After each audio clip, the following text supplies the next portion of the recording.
space looking for daily solution. Daily solution. Helping with my floating problems. I'm just lost in space.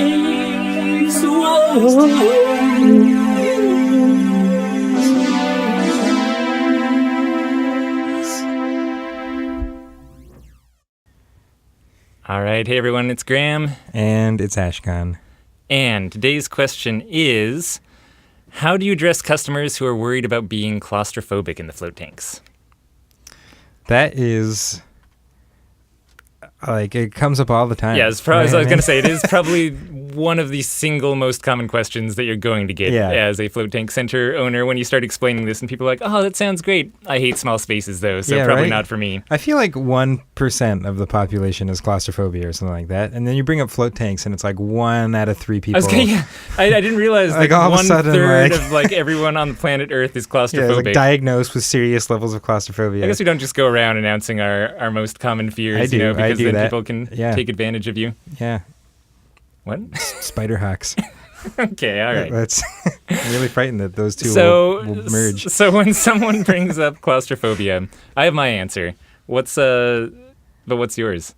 Well, before we start giving answers, let me. Why do we already have the question? What are we gonna do besides? Let me say something else here, though. I feel these like spider hawks. I feel like we need to watch out for these spider hawks. Like, we don't know it's a problem yet, but they're coming. But keep it going. But here's what I think. I think people often use claustrophobia as like a placeholder for other unnamed fears that they like. I feel like they hear the concept and they're like, oh, that sounds both exciting and kind of crazy. And like the first thing that comes to their mind is, oh, well, I don't know if I can handle being in like a small space like that. So I feel like it's almost like that's the first thing their brain like labels out of a slightly uncomfortable feeling that they're having. And that's just what ends up coming out is what they're claiming is why they're feeling like, weird about it. But I feel like for other people, it could be, it might just be other things. It might not actually be that they're specifically feeling nervous about being claustrophobic. You following me? You picking up what I'm putting down here? I'm following you. I guess I've never really like felt like people are hiding behind that. Like they're actually afraid of. I don't think they know the dark or like mind control going or something like that. I don't think they know that. Oh, I see. So you're just hypothesizing. I'm just hypothesizing. Below the conscious level, people are actually saying that they're afraid of claustrophobia because of some deeper, darker secret that they not only sharing with us, but that they haven't shared with themselves. I'm just saying if they hear the concept and they feel nervous at all, I think their brain labels that immediately. Like the first thing they logically kind of label it as is often claustrophobia. And that's why all of a sudden we hear claustrophobia is such a common thing that comes up. When maybe it's not actually that all these people are actually claustrophobic. So, right? How does this theory influence your answer? What do you tell people as a result of that? I explain this to them, I say, listen, like your subconscious mind is playing tricks on you right now. Yeah, does that go over well? Is that why our attendance it might be why we keep losing recently? Customers, yeah. So the answer is a lot simpler. Or my answer is a lot simpler when I tell people. Well, good thing we started with the question then. We're among friends here. I wanted us to have this discussion. What I tell people, which usually works pretty well, is just that, a ton of people come in who say they have claustrophobia and no one ever has a problem with it. Mm-hmm. And that I usually say claustrophobia is way more about a lack of control than it is about actually being in like a dark space or being in something that's a little smaller than you're used to. Also, a lot of people that bring up, so I would put this in 2 categories. There's people who have actually physically seen the float tanks, right, and people who have not physically seen float tanks. Yeah.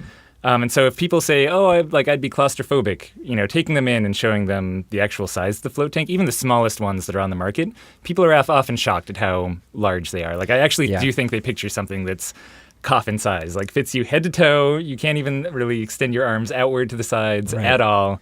Like you're just closed in this almost like MRI size capsule, tanning bed MRI machine is I think what people are first picturing in the dark. Yeah. So like that's really easy. It's like, well, come check these things out. Is what I say usually. I describe it as the size of like a full size bed or a queen size bed. Yeah. Yeah. That usually gives people some like good perspective. A great description for sure. And then I also find just explain when people haven't seen it, saying things like, oh well, the door doesn't have a lock or even a latch. Like you just push it open, you can get in and out whenever you want. There's a light button on the inside that you can turn on and off. It's in its own private room. I kind of like paint the picture for them of how it's actually like super easy and not a concern, and that usually seems to help a lot too. Yep, and then there are people who see even like our big cabin style rooms, or even kind of like a bigger open room that we have, and they're still like, I don't think I could get in there. Right. And that's a little more interesting. That's people who I think actually do. Back to your deep-seated non-claustrophobia versus people who are actually claustrophobic. I think the ones who are claustrophobic, if your theory is true, are the ones who tell me, like, when they see even the big rooms, that they don't think they could handle. I mean, I've had people tell me, they're just like, hey, my brother locked me in a closet when I was a kid for hours, and I couldn't get out, and as a result, I don't like being in these small spaces, kind of thing. And so my response is just letting people, it's like social validation, right? Because we really have had pretty much the most claustrophobic people that I can imagine come into Float, and it has not been an issue for them. And sometimes what they've done, I just kind of walk them through it. It's like, hey, like you said, the doors don't lock or latch or anything. You can even leave the lights on. You can sit in the tank and not even lay down and get familiar with the space until you feel like laying down with the lights on and the door open. And if you want to, you can decide to shut the door or turn the lights off or something like that. And usually when I explain it like that, they're like, oh, I could probably just lay down in there. I don't need to just sit in the water. It's like they're talking themselves into it a little bit. And then they come out and I'm like, oh, how'd it go? And they're like, great, turn the lights off within 10 minutes, Yeah. Yeah. Sometimes I'll tell like how many floats we've done too. Seems to help. I'm like, we've done 70,000 floats and like we don't have people coming out saying they've been claustrophobic. That sort of social validation seems to help a lot. Yeah, for sure. That's usually, that's what I said before. I usually start with that because it's like most of the time that's all people need. They're like, oh, okay. And like I don't even have to go into much beyond that. Like it seems to kind of answer the question for them. I don't even have to go into the whole subconscious thing and try to figure out what their real fear is. That's good because you'd have to charge a lot more for that too. Yeah. All right, so there you have it. That's pretty much our best answers for claustrophobia. And honestly, it doesn't. If you haven't been dealing with a lot of these questions already, just know it'll come up constantly. It is actually pretty easy to convince people that they're not going to feel claustrophobic. And a lot of it also just has to do with your tone and confidence going into it. Like, I almost laugh at people. They're like, am I going to be claustrophobic in there? And I'm like, no, not at all. Like, that's almost silly to think that you'll be claustrophobic.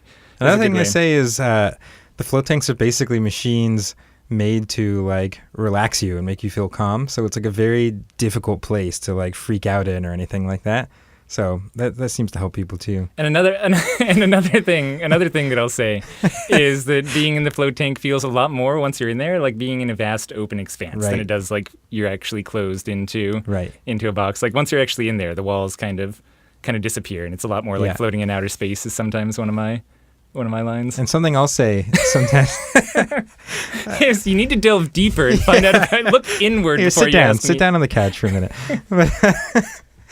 I'll tell people sometimes too that like if you reach your arm up, you won't actually touch the ceiling or anything like that. I think that helps give people a little visual idea of how big the things actually are, because I think that's probably what people are nervous about, almost more than the width or the length. Like the idea of like the ceiling being so close to you, I think is what makes people sound like a tanning bed or a MRI machine or something like that. Mm-hmm.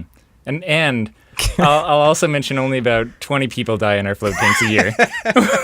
From severe claustrophobia. Yeah, which usually helps just kind of calm them right down, Only 20, well, that's not bad. All right.